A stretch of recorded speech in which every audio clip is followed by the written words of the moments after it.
Hello, all you strangers watching me on the internet. After much procrastinating, I finally not felt lazy and decided to do part two of my horror movie cliches and survival tips. This video is gonna be all about serial killers.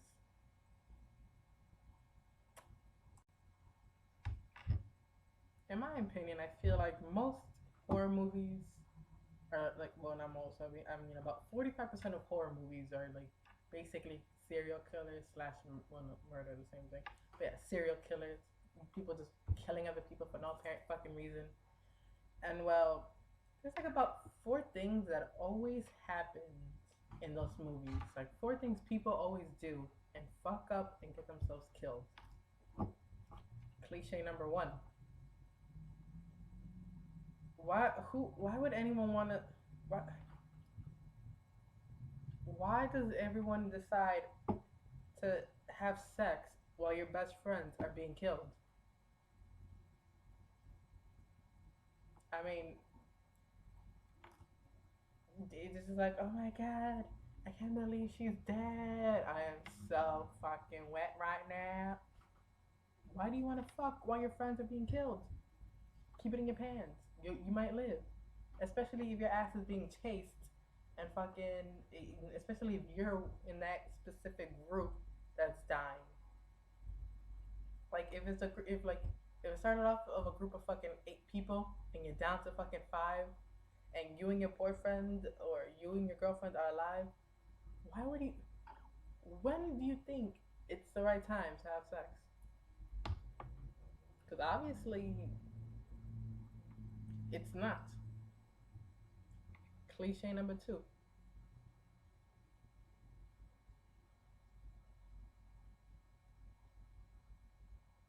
Why do people always gotta be tripping when they're running for their lives? I mean, and not like really. It's just like they just trip in midair. I mean, I would understand if you trip down the stairs or like you're barefoot, but if you're wearing shoes and you're literally running down a hallway and there's nothing around you, how do you trip? Like, does a serial killer just like, how do you trip? You're literally running for your life. You go, ah, and then fall. I mean, why do I always have to be tripping and shit? Cliche number three.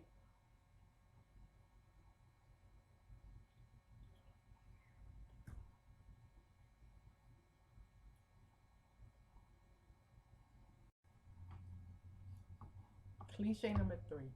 Why the fuck parents? Why the fuck do parents in horror movies, especially involving serial killers, think it's such a smart idea to go out to dinner when their child's friends are being slaughtered left and right and their child might be next? It's like, oh honey, you know what? We haven't had date night in months. Let's go out. While our daughter or son friends is being slaughtered everywhere.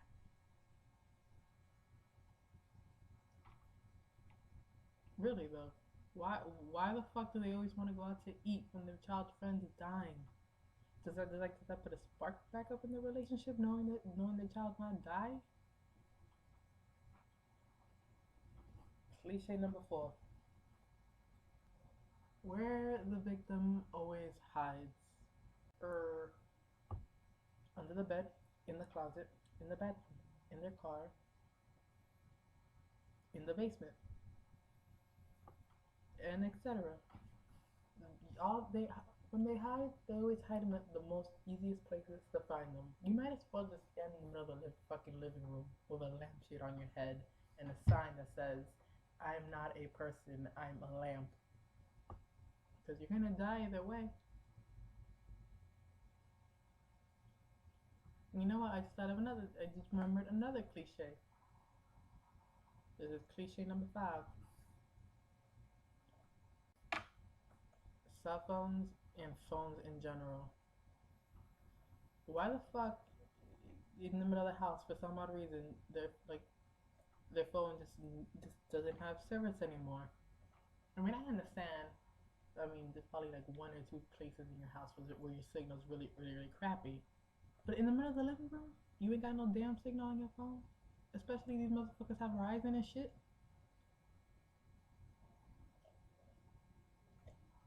And why the fuck the phones always be dying and shit? I mean, really? Really?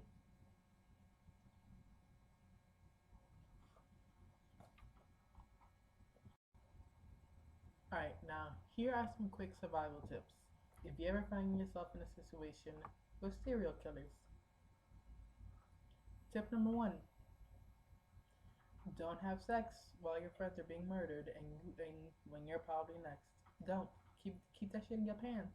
Keep your dirty dick in your pants. And girl, don't. You might die. Tip number two,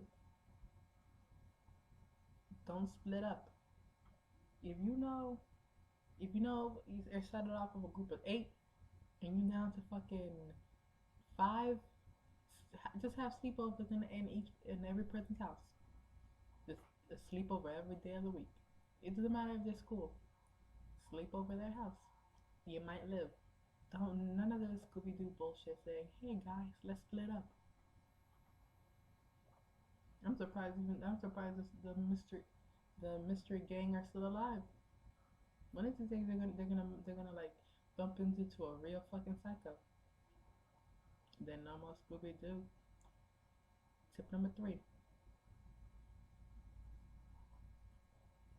parents never. If you know your child's friends are being slaughtered one by one, and your child is paranoid as a motherfucker, don't decide to go have dinner at like 8 o'clock at night. Be like, oh, sweetie, no, mother, have dinner in your fucking house. Just tell your child to fucking put some headphones on and ignore you.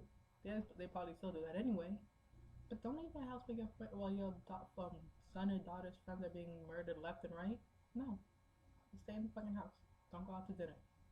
Fuck your date night and shit. Just go upstairs and do it. Tip number 4 or tip number 5. Have your phone always charged. Always. Even your house phone. And if that certain area does not have any good signal, move. Fucking just go like do some fucking Lion King symbol shit. Look for a good signal while you're running for your life. Don't just stop. Be like, oh my god. Run in that. Multitask, bitch. And you might live. Part 3 coming next week.